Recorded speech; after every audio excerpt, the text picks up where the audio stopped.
ग्राम पंचायत तो हमने सुना था, ये ग्राम सभा क्या है? तो वो सीधे तरीके से ग्राम सभा का मेंबर होता है। आज ग्राम पंचायत और ग्राम सभा की ये जो पंचायती राज एक्ट है, ये कितना मजबूत है और इम्प्लीमेंट क्यों नहीं हो पा रहा है?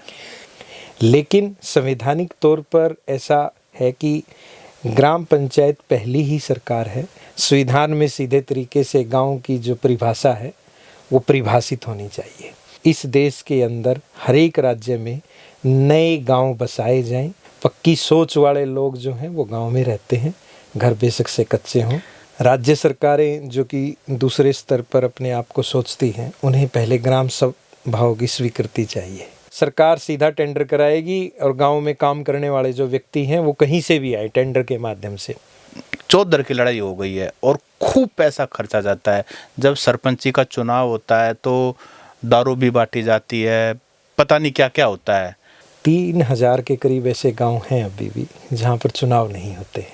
कश्मीर के अंदर अभी जो वहां ऑपरेटिंग एजेंसी जो ऑफिसर्स हैं उनमें और जो सरपंच है उनमें बहुत ज़्यादा दूरी है।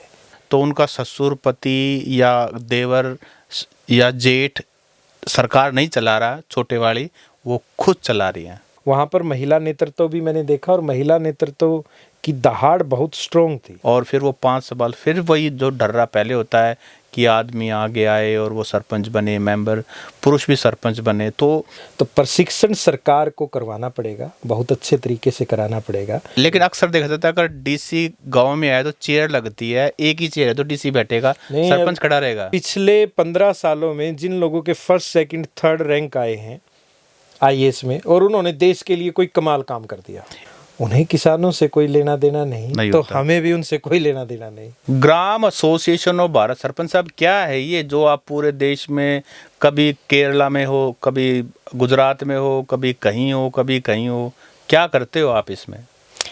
देखिए, जब मैं सरपंच रहा तो मेरी ज़िंदगी में बहुत बड़े सामाजिक बदलाव आए और मेरी ज़िंदगी में बड़े सामाजिक बदलाव का कारण बना मेरे गांव की ग्राम पंचायत जिसमें मैं सरपंच रहा।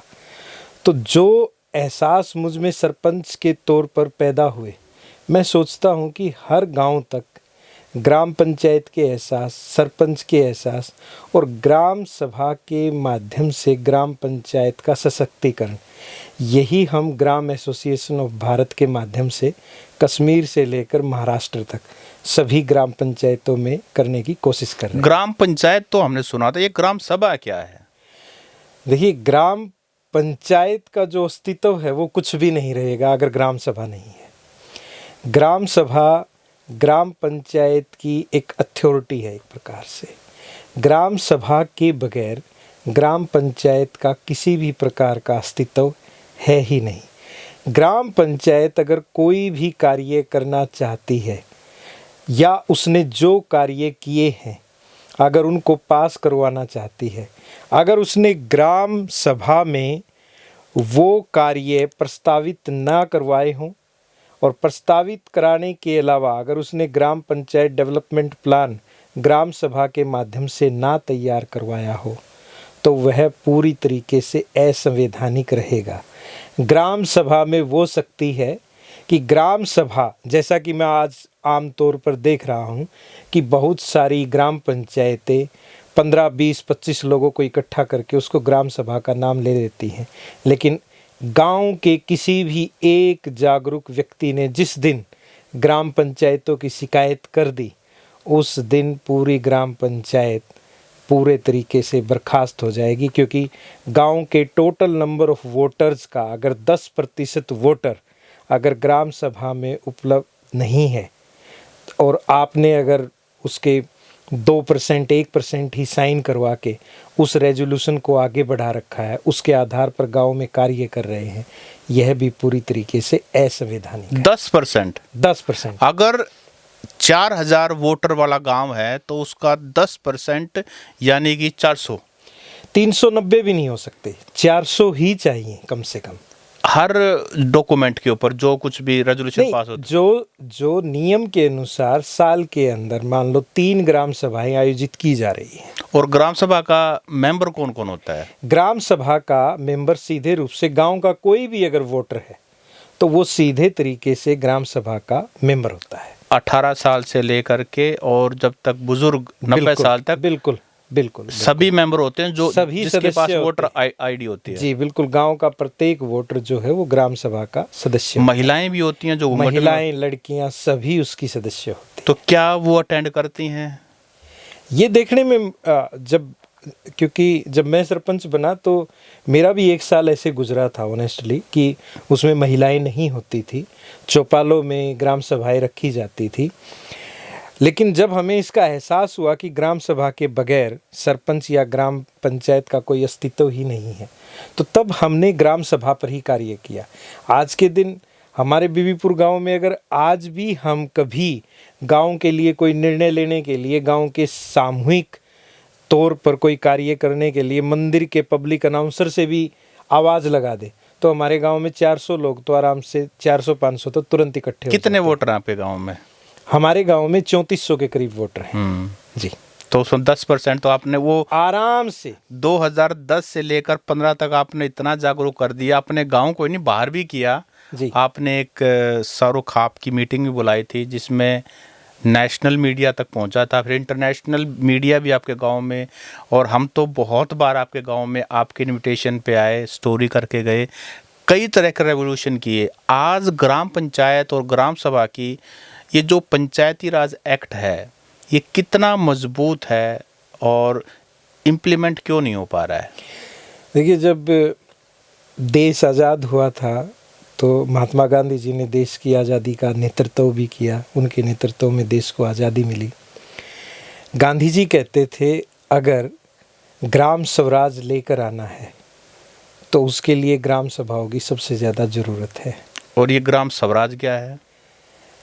ग्राम स्वराज अभी तक देश में आया नहीं है। देखिए, मैं ग्राम पंचायत को देश की पहली सरकार बोलता हूँ, राज्य सरकार को मैं दूसरी सरकार बोलता हूँ और केंद्र सरकार को हमेशा मैं तीसरी सरकार बोलता हूँ। 3 टायर सिस्टम हो गया। ये जो 3 टायर है, लेकिन लोग मानते उल्टा है कि पहली केंद्र हो गई, दूसरी राज्य हो गई और तीसरी सरकार का भी सीधे रूप से अगर मैं कहूँ, तीसरी सरकार के तौर पर भी ग्राम पंचायत की मान्यता किसी राज्य में नहीं है। लेकिन संवैधानिक तौर पर ऐसा है कि ग्राम पंचायत पहली ही सरकार है। लेकिन जब संविधान बना था उस समय एक भूल जो सबसे बड़ी हुई वो ये हुई कि गांव को संवैधानिक तौर पर सही तरीके से परिभाषित नहीं किया।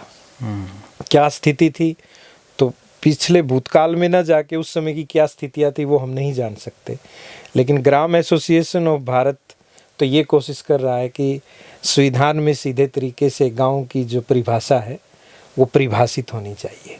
और हम एक पावर गांव को देना चाहते हैं। शहर विकसित होना चाहते हैं। हमेशा बात होती है 10 नए शहर बनाए जाएंगे, स्मार्ट सिटी ऐसा बोल दिया जाता है। स्मार्ट हो या ना हो, लेकिन शहर अपने आप अपना विस्तार जो है अनेकों प्रकार की कार्य योजनाओं के द्वारा करता रहता है। ग्राम एसोसिएशन ऑफ भारत का सपना है कि एक दिन देश का मुखिया बोलेगा कि हम इस देश में 50,000 गांव और नए बनाना चाहेंगे। उस दिन असल में ग्राम स्वराज का जो सपना है वो पूरा हो सकता है। लेकिन हमने आज तक शहर तो सुना था, लेकिन गांव और बनाएंगे, इसी की सबसे बड़ी जो ज़रूरत है हमारे देश के अंदर। यद्यपि आप देखेंगे 6.5 लाख गांव हैं अभी हमारे देश के अंदर, लेकिन जो शहर होते हैं एक प्रकार से शहर मतलब मैं अगर उसको और डिफ़ाइन करूँ तो शहर देश के बदतमीज बेटे की तरह हो गए हैं। वो गांव को लगातार खा रहे हैं, उनमें ग्राम स्पर्श खत्म होता जा रहा है। गांव में रहने वाले लोगों की भी ग्राम दृष्टि खत्म हो गई है पूरे तरीके से। इसलिए हमें अगर हमारे भारत को उसी प्रकार से समझना, जानना और दिखाना है तो उसके लिए सबसे बड़ी ज़रूरत आज के दिन देश में है कि इस देश के अंदर हर एक राज्य में नए गांव बसाए जाएं और गांव को पूरे तरीके से गांव ही रहने दीजिए। गांव की जो आत्मा है वो बेसिक तौर से गांव के अंदर रहनी चाहिए। इंफ्रास्ट्रक्चर के आधार पर आपको पूरा गांव पक्का करने की ज़रूरत नहीं है, वरना वहाँ का इकोलॉजिकल सिस्टम बिल्कुल बिगड़ जाएगा। वहाँ किसी भी प्रकार के पक्षी नहीं रहेंगे। आप देखेंगे कि एक मैं सोसाइटी में गया हुआ था, वहाँ के लोग, मैं देखूं कि रात को 1 बजे भी कुत्ते भौंक रहे हैं। मैं देखा कि यार ये हो रहा है। वो लोग बोले यहाँ तो जी सोना ही मुश्किल हो जाता है। तो मैंने देखा हो तो सारी सोसाइटी आस-पास जहाँ देखो ब्लॉक पक्का पक्का पक्का, सब कुछ सब जगह, और लोग बहुत परेशान। और हर दिन वहाँ सिटी न्यूज़ में भी डेली यही आता था। और कुत्ते परेशान हो जाते हैं नींद ना आने की वजह से, और वो फिर लोगों को काटते हैं। मैंने गांव का फार्मूला सुझाया। मैंने कहा यहाँ है ना 4-5 डंपर है ना, अलग अलग जगह माटी डाल दो। अच्छा, यहाँ मिट्टी डाल दो। इन कुत्तों को सोने के लिए जो स्थान चाहिए, तुम तो सोफे अच्छे अच्छे बढ़िया बेड पे सो रहे हो, इन्हें इन पक्कों पे नींद नहीं आती है कभी भी। और देखिए ये इतना बड़ा कारण बना इस चीज़ का। देखिए जब किसी को नींद ही नहीं आएगी तो मनुष्य देखिए किस प्रकार से हो जाता है। पागल हो उसी जाए। तरीके से सभी जीव जंतुओं के लिए भी वो ज़रूरी है। इसका अर्थ क्या है? वहाँ ब्यूरोक्रेट्स भी रह रहे थे, एडवोकेट्स भी रह रहे थे, जज भी रह रहे थे। हमने पढ़ लिख कर क्या पाया? हमने तो एक जीव की नींद छीन ली। अपने आप को मॉडर्न दिखाने के लिए हमने, वो ज़मीनें गांव की थी जहाँ सोसाइटी बनी हुई थी, लेकिन लोग अपने आप को डिफ्रेंशिएट करने के लिए तरीका ये निकाल देते हैं कि अगर इंफ्रास्ट्रक्चर और हर जगह से पक्का होगा उसे शहर बोलते हैं, जो कच्चे हैं वो जो हैं गांव होते हैं। उल्टा काम हो गया है। पक्की सोच वाले लोग जो हैं वो गांव में रहते हैं, घर बेशक से कच्चे हों। और इस प्रकार की कच्ची सोच जो उनको आधुनिक प्रकार की शिक्षा प्राप्त करके मिली है, वो पक्कों में बेशक से रहें, लेकिन सोच कच्ची रह जाती है। जी। अच्छा, हम ग्राम सभा, ग्राम पंचायत की बात करें, पिछले दिनों हरियाणा में ई टेंडरिंग का एक बड़ा शोर मचा। सरपंचों ने कहा कि सब कुछ अगर ऑनलाइन ही ई टेंडरिंग करनी पड़ेगी तो बाहर के कॉन्ट्रैक्टर आएंगे और वो इस किसी भी तरह का काम करके निकल जाएंगे। आप इस ई टेंडरिंग प्रोसेस के बारे में क्या विचार रखते हैं? देखिए ये, इसमें बहुत सारे मुद्दे शामिल हैं। ई टेंडरिंग ई पंचायत की तरफ बढ़ाया जाने वाला एक कदम है। वो स्वीकार्य कब होगा, उसके लिए ग्राम सभा की सहमति चाहिए। राज्य सरकारें जो कि दूसरे स्तर पर अपने आप को सोचती हैं, उन्हें पहले ग्राम सभाओं की स्वीकृति चाहिए। देखिए गांव की जब ग्राम पंचायत होती है तो सरकार को कोई भी ग्राम पंचायत से जुड़ा हुआ निर्णय लाने के लिए, आसपास से कोई भी रास्ते निकालने के लिए सरकारों को चाहिए कि उन गाँव में ग्राम सभाएं आयोजित हों, उनकी वीडियो रिकॉर्डिंग हो और लिखित प्रस्ताव सरकार के पास पहुंचे और मेजॉरिटी के बेस पर उस पर निर्णय लिया जाए। अगर आप सीधे तौर से किसी चीज़ को सोचेंगे कि ये लागू हो जाए, जब तक लोगों में स्वीकार्यता नहीं होगी, हालांकि ई टेंडरिंग का विषय बहुत अच्छा है, गांव वाले तो पसंद कर लेंगे। गांव वाले कहेंगे ओ अब जो सरपंच है उसके पास तो पैसा आना नहीं है, सरकार सीधा टेंडर कराएगी और गांव में काम करने वाले जो व्यक्ति हैं वो कहीं से भी आए टेंडर के माध्यम से। सरपंचों के लिए और गांव वालों के लिए थोड़ा सा एक जो पहलू उसमें नई टर्म कंडीशन, अगर ब्यूरोक्रेट्स थोड़ा सा अच्छे तरीके से सोचते, ग्राम पंचायत के सरपंच की तरफ भी गांव के लोग, गांव के आसपास के गुहांड के लोग जिन्होंने ईंटें बनाने वाली मशीनें लगा रखी हैं, चिमनियाँ लगा रखी हैं, सारे उन सरपंचों पे निर्भर भी होते हैं, रोजगार भी चलता है। ई टेंडरिंग में कुछ ऐसी लिमिटेशन जरूर करनी चाहिए ताकि वहाँ के लोकल लोगों को सीधे तरीके से उसमें की जाने वाली मजदूरी, उसमें प्रयोग किए जाने वाला किसी भी प्रकार का मटेरियल है, अगर उसमें उनकी सहभागिता रहेगी तो सीधे रूप से वो गांव जो है वो विकसित हो सके। आप सरपंच रहे हैं 5 साल, सारे सिस्टम को समझते हैं और अब तो ऑफिशियली पूरे देश में कश्मीर से लेकर कन्याकुमारी तक सरपंचों की मीटिंग लेते हैं। जो आपका एसोसिएशन है उसके तहत भी आप ये काम करते रहते हैं। एक कॉमन सा ये कहते हैं कि सरपंची चौधर की लड़ाई हो गई है और खूब पैसा खर्चा जाता है। जब सरपंची का चुनाव होता है तो दारू भी बांटी जाती है, पता नहीं क्या क्या होता है। ये कब बदलेगा? पुरानी कहावतें, खरबूजे को देखकर खरबूजा रंग बदलता है। बड़े चुनाव में इतना पैसा बहा जाने लगा है तो बड़े चुनाव की कॉपी गांव में भी होने लग गई है। आप देखो कि जो शहरों के अंदर जो प्रोडक्ट मटेरियल होता था आहिस्ता आहिस्ता गांव में पहुंच गया। उसी तरीके से जो ये सोच थी, हालांकि इस देश के अंदर आप देखें करीबन 3000 के करीब ऐसे गांव हैं अभी भी जहां पर चुनाव नहीं होते हैं। 3000 गाँव ऐसे जहाँ चुनाव ही नहीं होते पूरे देश में, मतलब चुनाव का मतलब वहां सीधे रूप से प्रतिनिधि चुन लिया। अच्छा, वो यूनानिमस। हाँ, बगैर खर्च के। महाराष्ट्र में भी बहुत सारी ऐसी पंचायत। तो वहाँ पंचायतों के पास शायद उतना फंड्स नहीं होंगे। फंड है, लेकिन देखिए विचारधारा थी महात्मा गांधी जी की, जहाँ विचारधारा रही वहाँ पर उसका असर आज भी देखने को मिलता है, इतने सालों बाद भी देखने को मिलता है। और देश में बहुत सारे ऐसे अनसंग हीरो हीरोइंस हैं जो लगातार इस प्रयास में रहते हैं। अब जैसे नानाजी देशमुख थे, वो जहाँ अपना उनका क्षेत्र था 60-70 गाँव का, वो वैसा ही करते थे। जब मैं सरपंच था मैं उनको नहीं जानता था, कि मैं यूँ सोचता था मेरे गांव में कोई भी बार FIR ना कराए, गांव के मामलों को गांव में सुलटाएंगे, कोर्ट में नहीं जाने देंगे। उसी प्रकार से नानाजी देशमुख ने भी किया कि उनके आसपास के आने वाले क्षेत्रों में उन्होंने सारे मामले वहीं सुलटाने की, उसके फॉर्मूला खोजने की कोशिश की। तो अभी ऐसे गांव और ऐसे लोग मौजूद हैं और वो देश को इस पटरी पर लेकर भी आना चाहते हैं। कश्मीर के गांव कैसे हैं? तो कश्मीर भी गए हैं। हाँ, कश्मीर में इवन पुलवामा के जैसे गांव हैं, वहाँ पहली बार इस तरीके से ग्राम पंचायतें बनी हैं। थोड़ा सा माहौल एस्टेब्लिश होने में समय लगता है, लेकिन जम्मू में तो सही तरीके से पंचायती राज लागू हो गया है। लेकिन कश्मीर के अंदर अभी जो वहाँ ऑपरेटिंग एजेंसी जो ऑफिसर्स हैं उनमें और जो सरपंच हैं उनमें बहुत ज़्यादा दूरी है, जिनकी वजह से अभी वहाँ सही तरीके से कार्य नहीं हो पा रहा था। अभी तो टेन्योर कंप्लीट हो चुके हैं, दोबारा से इलेक्शन वहाँ पर संभावित हैं कि जल्द होंगे। ऐसा कौन सा स्टेट है जहाँ आपको लगा कि महिलाएं सही मायने में अगर सरपंच बनी है तो उनका ससुर, पति या देवर या जेठ सरकार नहीं चला रहा, छोटे वाली, वो खुद चला रही है? ग्राम एसोसिएशन ऑफ भारत में एक फार्मूला खोजा था, SP converted into PS, sarpanch पति कन्वर्ट किया जाता है पर्सनल सेक्रेटरी के रूप में। हम ये ट्रेनिंग देते हैं प्रॉपर तरीके से।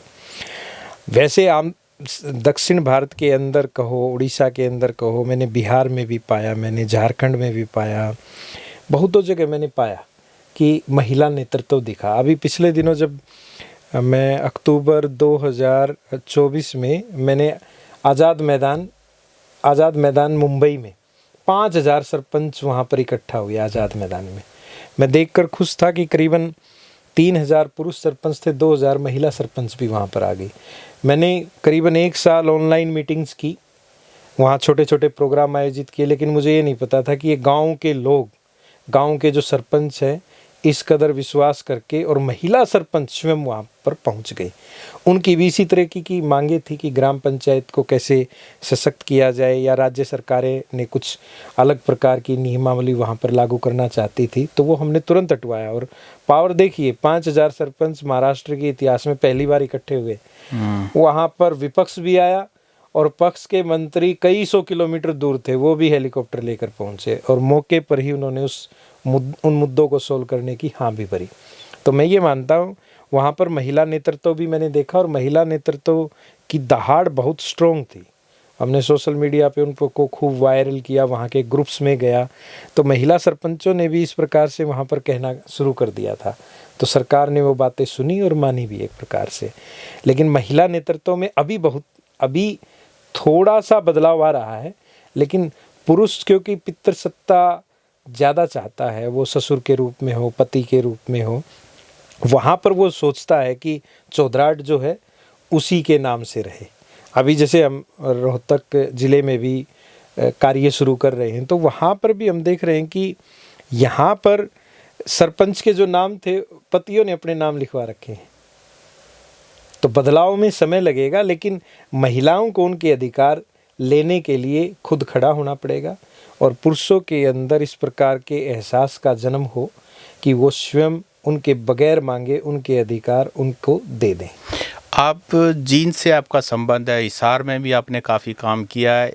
एक ऑल वुमेन पंचायत भिवानी रोहिला में बनी थी और 5 साल के लिए बनी, लेकिन उसके बाद किसी भी महिला ने रिपीट नहीं किया। जब इस बारे में थोड़ा इन्वेस्टिगेट किया गया तो उन्होंने बताया कि वो परफॉर्म ही नहीं कर पाए, क्योंकि किसी भी काम को करवाने के लिए चंडीगढ़ जाना पड़ता, कई जगह घुमा फिरी करनी पड़ती हैं। वो महिला होने के कारण इकट्ठी होकर के कभी मतलब सरपंच भी बाकी मेंबर्स भी एक्टिवली काम नहीं कर पाए, और फिर वो 5 साल फिर वही जो ढर्रा पहले होता है कि आदमी आगे आए और वो सरपंच बने, मेंबर पुरुष भी सरपंच बने। तो अगर ऑल वुमेन पंचायत क्या रियलिटी हो सकती है, क्या वो काम भी करवा पाए? एक मीडिया के लिए हाइप ले तो ठीक है, लेकिन रियल में क्या गांव की आम गलियों में पैदल चलने वाले लोगों को एकदम से बस चलाने के लिए कह दिया जाए और उसके स्टीयरिंग पकड़ा दिए जाए और फिर उसको कहो कि अब दौड़ा के आप इसको चंडीगढ़ ले जाओ? देखिए, ये प्रशिक्षण जो होता है ना, वो किसी भी पद के लिए बहुत ज़्यादा ज़रूरी होता है। अभी जो सबसे बड़ी जो कमी है, ट्रेनिंग की सबसे बड़ी कमी है। ट्रेनिंग सही तरीके से ग्राम पंचायतों तक नहीं पहुंच पाती है, चाहे वो पुरुष हो या महिला हो। और अगर अभी जो नया अगर हम देखें, नया विज़न बन रहा है 2029 में, देखना देश भर में कितनी सारी महिला जो शक्तियाँ हैं वो सामने आएंगी। अभी यूएस लीड का प्रोग्राम जो हो रहा था, उसमें मेरी कितनी सारी महिला सरपंच यूएन के प्रोग्राम में गई हैं। हमने उनको नॉमिनेट किया और सेल्फी विद डॉटर की तरफ से उन्होंने उस प्रोग्राम में पार्टिसिपेट किया। देश भर में से 30 सांसद, विधायक और सरपंच चुनी जानी थी, उसमें से 10 तो हमारी ही रही। तो लेकिन हमने उनको ट्रेनिंग दी है, हमने ट्रेनिंग दी है, प्रॉपर तरीके से ट्रेनिंग दी है। और हमारी ट्रेनिंग दी हुई जो महिलाएं हैं वो मध्य प्रदेश के गांव से भी दिल्ली पहुंच जाती हैं, वो बिहार से भी दिल्ली आ जाती हैं। हमारे इतने सारे ट्रेनिंग्स प्रोग्राम चलते हैं आज के समय कि उसके अंदर आप सक्रियता देखोगे महिलाओं की और उनके नेतृत्व की, तो आप सोचोगे कि इस तरह का जो फेलियर हुआ उसका जो कारण था वो था प्रशिक्षण। तो प्रशिक्षण सरकार को करवाना पड़ेगा, बहुत अच्छे तरीके से कराना पड़ेगा। और मैं तो ये कहता हूँ, जब राजनीति इतनी ज़रूरी हो गई है गांव से लेकर शहर के लिए, क्यों न समय समय पर इस प्रकार के कार्यक्रम हर ब्लॉक स्तर पर, कि जिनके अंदर लीडरशिप की क्वालिटी है, वो आगे चुनाव लड़ना चाहते हैं, ऐसे लोगों के लिए अनेकों प्रकार के प्रशिक्षण सत्र पहले से ही सरकार द्वारा आयोजित किए जाने चाहिए। आपने कहा फर्स्ट टायर ऑफ जो गवर्नमेंट होती है वो ग्राम पंचायत होती है, लेकिन अक्सर ये देखा जाता है कि जो अफसर हैं, डीडीपीओ हो गया, डिप्टी कमिश्नर हो गया, एडीसी हो गया, अक्सर उनको डांट मारते हुए, अक्सर उनको सस्पेंड करते हुए, आप ये देखिए कि कब्जा उन्हीं का होता है, ब्यूरोक्रेट्स का कब्जा होता है। तो एक्ट क्या क्या कहता है कि डिप्टी कमिश्नर या ब्यूरोक्रेट को कंट्रोल कर सकते हैं? डीसी को तो अधिकार ही नहीं है सस्पेंड करने का। कमाल है, तो रोज खबरों में छपता है। डीसी को कोई इस प्रकार की पावर दी नहीं है, बीडीपीओ है उसका अधिकारी, तो हु इज डीसी? नहीं, डीसी तो डायरेक्ट सस्पेंड करता है। अब मैं यही तो कह रहा हूं। नहीं, क्या वो फिर नियमों के अगेंस्ट है? वो देखिए, पूरे तरीके से नियमों के विरुद्ध है। मैं तो इवन ये कहता हूँ, जिस दिन ब्यूरोक्रेसी हटा दी गई ग्राम पंचायतों से, उस दिन ग्राम पंचायतें द सिंपलेस्ट वे में बेस्ट वर्क करके दिखा देंगी। मतलब सरपंच को डीसी को नमस्ते करने की कोई जरूरत नहीं है? नहीं। मैं मेरे कार्यकाल में सिर्फ ईमेल करता था क्योंकि कई कमेटीज़ का जो चेयरपर्सन डिप्टी कमिश्नर होता है, जो अलग से जो फंड आते हैं उनके पास, मैं सिंपल ईमेल के मैं कहता था, भाई मैं मेरे गांव से 100 रुपये का पेट्रोल खर्च करके ऑफिस क्यों जाऊं? जब सुविधा दी है तो sarpanch@bbpur.com की ईमेल आईडी से मैंने जींद के अफसरों से लेकर और केंद्र के मिनिस्टर और आईएएस को सीधा लिया। अभी मैं जो नया कॉन्सेप्ट लेके आया हूँ उसका नाम है एआई फ्रेंडली पंचायत। हाँ, ये भी बहुत एआई फ्रेंडली पंचायत क्या है ये? क्योंकि मैं जब सरपंच था तो हमारा देश की पहली हाईटेक ग्राम पंचायत के रूप में जाना जाता था। अब मुझे समस्याओं का पता है और उनके समाधान भी पता है। तो आर्टिफिशियल इंटेलिजेंस जो कि सिंपल जो टूल हैं, चाहे मेटा एआई हो, चाहे चैट जीपीटी हो, चाहे ट्विटर का एलन मस्क वाला ग्रोक्स हो, आप किसी का भी, या जेमिनी, मैं ये 4 ही प्रॉपर तरीके के ऐप के लिए गांव के कुछ जो डिजिटल फ्रेंडली युवा होते हैं पहले उनको सिखाते हैं। ग्राम पंचायतों के जीपीडीपी प्लान सही तरीके से बन ही नहीं पाते, उनको बजटिंग नहीं करनी आती। एक ग्राम सचिव के पास अगर कई गांव हैं तो ऑटोमेटिकली उसका जीपीडीपी सही नहीं बनता। लेकिन आज के दिन अगर सुविधा दी है, एआई कोई हमारे लिए चैलेंज थोड़ा, एआई तो हमारा फ्रेंड है। अगर हम फ्रेंडली उसके साथ बातचीत करेंगे तो वो पूरे तरीके से हमारा साथ देता है। तो मैंने बहुत सारी ग्राम पंचायतों के एआई फ्रेंडली प्रस्ताव तैयार करवाए, बजटिंग तैयार करवाए, सीएसआर के प्रोजेक्ट तैयार करवाए, उनकी एडवर्टीजमेंट तैयार कराई। वो लोग सोचते थे कि हम फेसबुक पे फोटो तो लगा दे, ऊपर क्या लिखे, वो उनको एआई बताता है।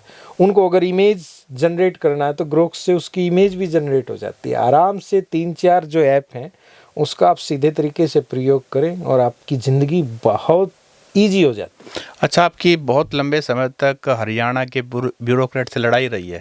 हाँ, मतलब आपकी तरफ से नहीं रही है, लेकिन उनकी लड़ाई वो मेरी एक आपसे सरपंच के तौर पे रही। हाँ, सरपंच के तौर पे, पर्सनल लड़ाई नहीं है। हाँ। सरपंच के तौर पर वो क्यों रही है? कारण यही है कि वो जो कह रहे हैं, मैं कह रहा हूँ मुझे जो किताब में अधिकार मिले मैं तो उसके तहत काम करूँ। किताब का मतलब पंचायती राज एक्ट जो है। हाँ। अब जैसे मैंने 2010 में गांव की वेबसाइट बनाई, मान लो, उसका खर्च आया, मैंने वो बिल लगाया। सेक्रेटरी कहे कि ये कैसे डाले, मैंने कहा आपका काम लिखना है, ग्राम सचिव का काम सिर्फ लिखना होता है और राय देना होता है, लेकिन वो रोक या अवरुद्ध नहीं पैदा कर सकता। तो मैंने कहा आप लिखिए सिर्फ। उन्होंने लिखा, लेकिन उसने उसकी जानकारी जब अपने आप ही ब्लॉक डेवलपमेंट पंचायत ऑफिसर को दी, उन्होंने लेटर निकाल दिया। मैंने कहा आपने किस पावर में लेटर निकाल दिया? पंचायत फंड हमारा, हम हमारे सदस्य, मैं सरपंच, हम सब सहमत, आप कौन है? मतलब आप एक्ट की भाषा बोल रहे थे? मैं एक्ट की भाषा बोल रहे, बोले नहीं ऐसे नहीं हो सकता। तो उन्होंने नोटिस निकाला, मैंने जवाब दिया, मैंने लिख दिया उसमें तो मैंने लिखा पंचायती राज एक्ट के इस एक्ट के अनुसार मैंने यह कार्य किया है, बस। उसके बाद लेटर आना बंद। उसके बाद जब मैंने, पहले क्या था, ग्राम पंचायतों में पुस्तकालय नहीं बन सकते थे, मैंने 4 लाख की पुस्तकें खरीदी। तो उसके बाद क्या, मैं परमिशन नहीं लेता था। मतलब मैंने मेरे 5 साल में एक कागज पर भी किसी अधिकारी की परमिशन नहीं ली, कभी भी। एक परमिशन सिर्फ फॉरेस्ट डिपार्टमेंट से जरूर ली थी, जब गांव में पेड़ गिरे थे, ताकि उनकी बोली की कीमत जो है वो निर्धारित कर सके, क्योंकि उसकी स्पेशलाइजेशन हमारे पास नहीं थी। अब पंचायत के साथ ये सारे विंग जुड़े हुए हैं, सारे जो डिपार्टमेंट है, चाहे एजुकेशन है, हेल्थ है, फॉरेस्ट है, मैं तो वहीं से ईमेल करता था, कागज़ भी ख़राब नहीं करते थे। और वो इतने अच्छे और सक्रिय तरीके से किया, हालांकि मुझे बहुत सारी चीज़ें झेलनी पड़ी, क्योंकि वो उनको ईगो को यूँ लग रहा था ये है कौन यार, मैं पहले उस डिस्ट्रिक्ट में भी रह के आया, यहाँ पे भी, और भाई 306 सरपंच हैं, ये अकेला कौन है जो ऐसे करता है। तो उनको लगता था, लेकिन मैंने उनको एहसास कराया। मैं सबका अभिवादन करता था, लास्ट में मैंने डीसी को सरपंचों का अभिवादन करना सिखाया। तो ये जो चीज़ें हैं, कोई भी व्यक्ति अगर ग्राम पंचायत की पूरी पावर्स को सही तरीके से जाने, उसके अनुसार ही काम करे, तो मेरे ख्याल से आपको थोड़ी सी दिक्कतें ब्यूरोक्रेसी की वजह से झेलनी पड़ सकती है, लेकिन वो आपका कुछ नहीं बिगाड़ सकते। एक्ट के हिसाब से सरपंच को, डीसी को नमस्ते करने की कोई जरूरत नहीं। एक्ट के हिसाब से कोई जरूरत है नमस्ते करने की, जी हजूरी करने की? जी हजूरी करने की जरूरत नहीं है। नमस्ते तो चलो एक अभिवादन का वर्क वो तो एक अलग बात है। वो जब आपके गांव में आए तो मैं कहता हूँ डीसी को नमस्ते करने चाहिए, जो जिसके घर में जाए उसको करना चाहिए। लेकिन अक्सर देखा जाता है अगर डीसी गांव में आए तो चेयर लगती है, एक ही चेयर है तो डीसी बैठेगा, सरपंच खड़ा रहेगा। नहीं, सरपंच हमारे गाँव में डीसी भी आए, आइए सभी आए, आप मेरी प्रोफाइल चेक करके देखिए, बराबर में ही लगी हुई है, सेम साइज की लगी हुई है बिल्कुल, और सेंटर में सरपंच, साइड में डीसी। तो पंचायती राज एक्ट क्या कहता, अगर चौपाल में डीसी और सरपंच दोनों खड़े, एक चेयर है तो कौन बैठेगा? सरपंच का ज्यादा वो है। अगर आप एक अतिथि भाव से, वो एक अलग बात है, लेकिन अगर पावर के हिसाब से पावर के हिसाब से बात हो रही पावर के हिसाब से सरपंच बैठे, है। वैसे आप खाट बिछा दो वो अलग बात है, लेकिन एक्ट के हिसाब से एक्ट के अनुसार ये बहुत बिल्कुल सीधे सारे तरीके से इंडिया के ब्यूरोक्रेट्स देखने वाले हैं आपकी इस इंटरव्यू नहीं, वो और सरपंच भी देखने वाले हैं। मैं आपको ये कहूँ कि ब्यूरोक्रेट्स जितने भी हैं उन सब को इस बात का एहसास होना चाहिए कि वो जब किताबों में पढ़ाई कर रहे थे कितनी अच्छी अच्छी बातें पढ़ के वो गए हैं, उन्होंने कैसी कैसी पता नहीं झूठ बोली है इसका मतलब, जब इंटरव्यू में गए कि वो इस देश को कैसे अच्छा बनाएंगे, कैसे पॉलिसीज़ का इम्प्लीमेंटेशन करेंगे, कैसे लोगों की सहायता करेंगे।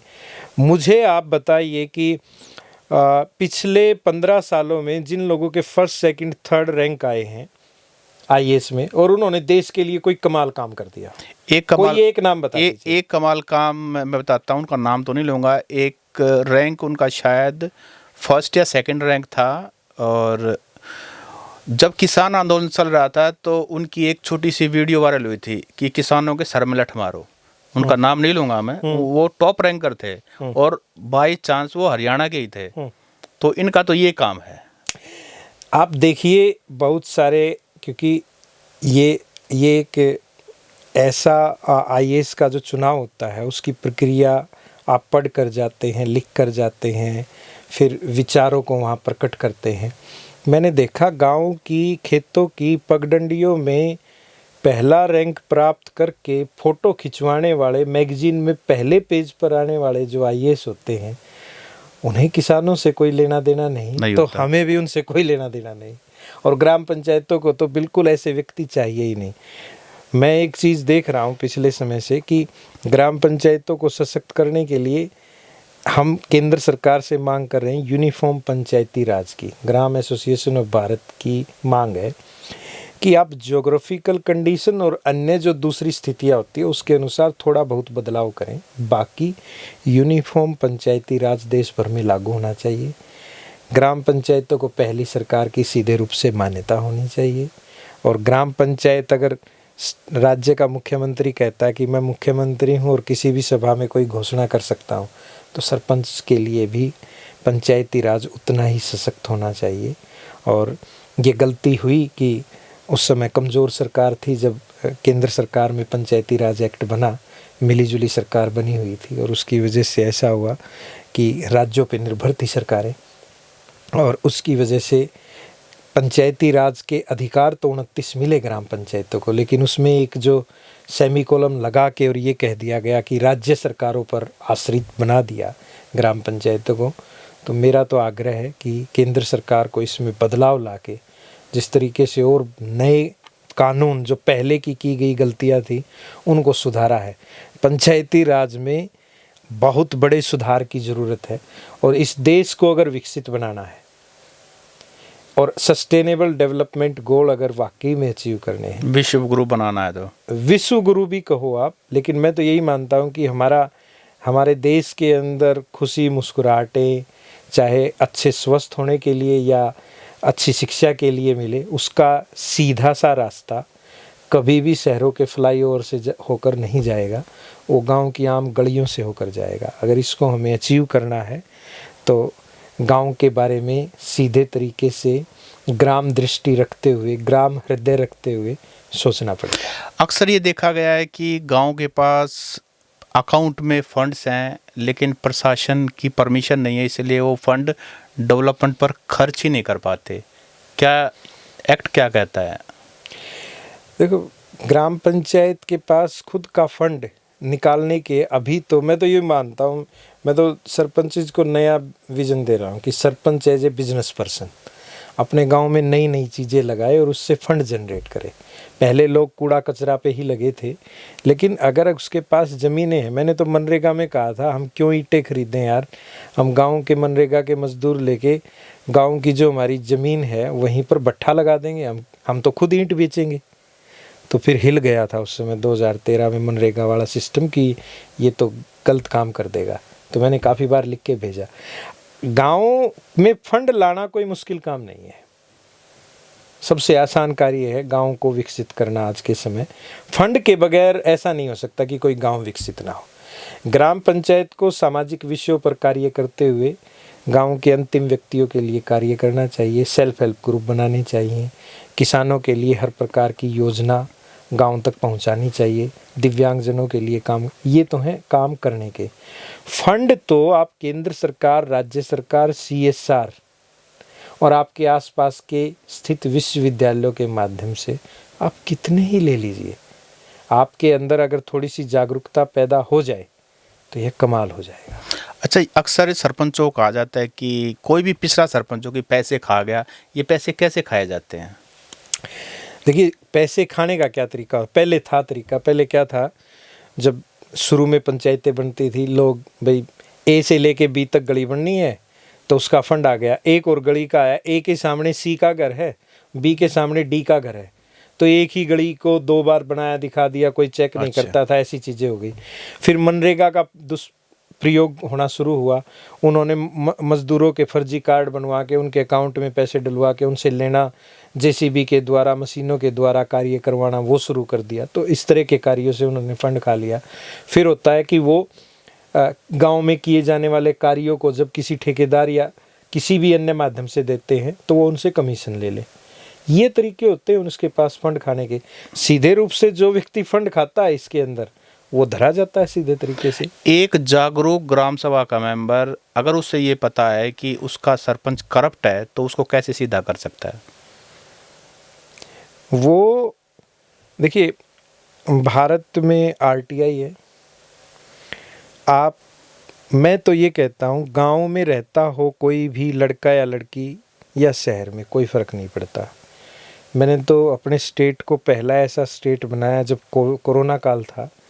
मैंने देश का पहला प्रदेश अपने प्रदेश को बनवाया। मैंने हरियाणा के नया गांव में ग्राम सभा कराई, उसका जो मॉडल है गवर्नमेंट को दिया और सरकार से विधिवत उसको पारित करवाया। और कोविड काल में हरियाणा अकेला ऐसा राज्य बनवाया जिसमें कोरोना काल में भी ग्राम सभाएं आयोजित की गई। तो ग्राम सभा और ग्राम सभा दोनों हर एक सरपंच को करानी चाहिए। शहर या गांव कहीं पे भी रहने वाले युवा युवतियों को अपनी ग्राम पंचायत क्या कार्य कर रही है, पहले तो वो खुद उनसे आग्रह करे कि मैं रिकॉर्ड देखना चाहता हूँ, अदरवाइज ना दे तो RTI ले लीजिए। और उसके बाद या फिर ग्राम सभा की डेट्स याद रखिए, आपको कोई RTI लेने की जरूरत नहीं, उसमें सचिव और सरपंच तो आएगा ही।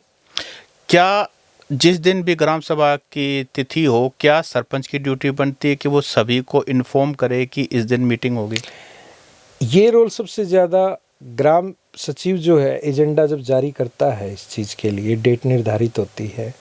चौकीदार गांव में बहुत इम्पोर्टेंट पर्सन होता है, वो गांव में मुनादी करेगा। मुनादी बगैर की गई ग्राम सभा वैलिड नहीं होती। अच्छा, हाँ, वो वैलिड नहीं है। और फिर उसमें जाके कोई भी युवा युवती अगर जाके खड़ा हो जाए, सरपंच साहब मुझे ये चीज़ें देखनी है, दिखाइए, दिखानी पड़ेगी। अगर नहीं दिखाया तो वो फंस जाएगा पूरे तरीके से। उसकी भी वीडियो रिकॉर्डिंग कर लीजिए। कि देखिए, मैं ये नहीं कह रहा कि मैं सरपंच रहा हूँ तो सरपंच साथियों के प्रति मैं ज़्यादा प्यार दिखाऊं और मैं ये कहूं कि यार कल को कोई कहेगा यार ये तो हमें फंसाने की बात कर रहा है। मैं तो देखो ग्राम सभाओं के माध्यम से गांव चलाने की बात का समर्थक रहा हूं। मैंने मेरे गांव में जागरूक होकर 3 साल के अंदर 9 ग्राम सभाएं करनी थी, मैंने 48 ग्राम सभाएं करवाई थी। ग्राम सभाओं के द्वारा ही देश में जन जागृति आएगी, उसी के माध्यम से प्लान बनने चाहिए और उसी के माध्यम से फंड प्रयोग होने चाहिए। जितने भी युवा युवतियाँ देख रहे हो, ग्राम सभा में जाओ, ना हो रही हो उसका फोटो वीडियो बनाओ, गूगल से आपके डिप्टी कमिश्नर का नंबर निकाल लो, BDO का निकाल लो, उनको भेज दो और कहो कि इसे निरस्त कर दिया जाए। ज़्यादा आपको कागजी कार्रवाई में ज़्यादा पड़ने की जरूरत नहीं है। अगर लिखा ना जाए, व्हाट्सएप के मेटा AI पे जाओ, वहाँ लिखो कि मेटा एक एप्लीकेशन लिखो DC को, उसमें ये कंटेंट होना चाहिए, वो आपको बना के देगी। फिर गूगल पे लिखो, IDs निकाल लो, डायरेक्टर पंचायत चंडीगढ़, उसके अलावा डिप्टी कमिश्नर और उसके अलावा BDPO। आपकी गूगल ID से वो वहाँ से कॉपी पेस्ट मारो, मेटा AI से वो एप्लीकेशन पेस्ट मारो और उसके बाद उसको उड़ा दो, बाकी काम आपका नहीं रहा। और कभी भी जाने के लिए खर्च करने की कोई ज़रूरत नहीं किसी भी ऑफिस में। आप उनको कहो कि आप हमारे साथ ऑनलाइन जूम, गूगल मीट किसी पर भी बात कीजिए। अच्छा, एक सरपंच की सैलरी कितनी होती है? हाँ, ये एक विषय है जिस पे मैं बात करना चाहूँगा कि कहा तो जाता है कि हर व्यक्ति को मौका मिलना चाहिए सरपंच बनने का, लेकिन हमारे यहाँ उसके नाम से ना बेगार बना रखी है कि भाई सरपंच को कोई भी काम हो कह दिया जाता है, उसके घर में अतिथि आते हैं। बहुत सारे ऐसे व्यक्ति भी, क्योंकि लोकतंत्र में कोई भी सरपंच बन सकता है, अगर वो आर्थिक तौर पर स्ट्रांग नहीं है तो आपके 3-5 हज़ार रुपये क्या कर लेंगे उसके अंदर, साल के खर्च के अंदर क्या कर लेंगे, महीने के खर्च के अंदर। तो वहाँ पर चाहिए कि सरपंच का, इवन मैं तो कहता हूँ कि पूरे तरीके से एक विधायक को जो सुविधाएं दी जाती हैं वैसे ही हमने करा के सरपंच की पेंशन तो करवाई, गलत नहीं है वो, क्योंकि बहुत सारे आर्थिक तौर पर पिछड़े हुए लोग भी सरपंच बनते हैं और सरपंच बनने के बाद के समय में देखिए उनके क्या हालात हो जाते हैं जो उस पर कार्य नहीं करते। इसलिए सरपंचों का एक तो सीधे तरीके से हेल्थ इंश्योरेंस गवर्नमेंट को सीधा कराना चाहिए। उसके अलावा जो ये मानदेय है इसको एक सम्मानजनक राशि कम से कम 15,000, लेकिन कुछ लोग कहते हैं जिस दिन 15 हो गया उस दिन तो करोड़ों लोग खर्च करने आ जाएंगे। देखिए वो होना है। जो हमारे पुराने बुजुर्ग सरपंच बनते थे उस समय उनको फंड ही 5,000 रुपये मुश्किल से मिलता था, लेकिन 14-8 की लड़ाई तो भाई ऐसे ही रहेगी। आज के दिन मेवात जैसे पिछड़े एरिया जिसको कहा जाता है वहाँ पर भी करोड़ों रुपए चुनाव पे लग जाते हैं, तो वो एक डिफरेंट इशू है। वो 14-8 की लड़ाई वो पैसे की वजह से नहीं बढ़ रही। तो इसलिए सरकार के लिए बिल्कुल उपयुक्त समय आ गया है कि कम से कम 15,000 रुपये का जो मानदेय है वो सरपंचों का कर देना चाहिए, और उसके अलावा हेल्थ इंश्योरेंस उसका जरूर होना चाहिए। 5 से 15 कर देना चाहिए, कर देना तुरंत प्रभाव से। और मेंबर्स की क्या सैलरी है अभी? ऐसे ही ग्राम पंचायत के जो मान लो सदस्य हैं उनको भी मिनिमम 5,000 तक लेकर जाना चाहिए। जो आप 1,000-1,200 रुपये अभी दे रहे हो उससे काम नहीं चलता है। देखिए जब पद को निभा रहे हैं, समय दे रहे हैं, तो आप यूँ लगाइए मिनिमम आवर्स का जो वेज होता है, आप गांव के सफाई कर्मचारी को दे रहे हो, आप आंगनवाड़ी वर्कर को दे रहे हो, तो आपका सरपंच ने क्या बिगाड़ दिया, आपका पंचायत सदस्य ने क्या बिगाड़ दिया। और अगर है तो सारे पॉलिटिकल सिस्टम को ऑनरेरी कर दो।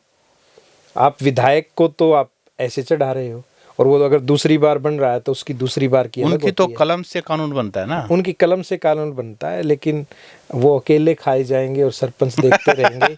ऐसा नहीं है। ये भारत अब बदल रहा है और ये आपसे लेकर बनेगा, और ग्राम एसोसिएशन ऑफ भारत इसके लिए देश भर में काम चल रहा है। अब प्रधानमंत्री जी के पास गुजराती में लिखे हुए लेटर भी जाएंगे, मराठी में लिखे हुए भी, उड़िया में लिखे हुए भी, असमिया में लिखे हुए भी, और हरियाणा से तो हरियाणवी बोली में ही जाएंगे।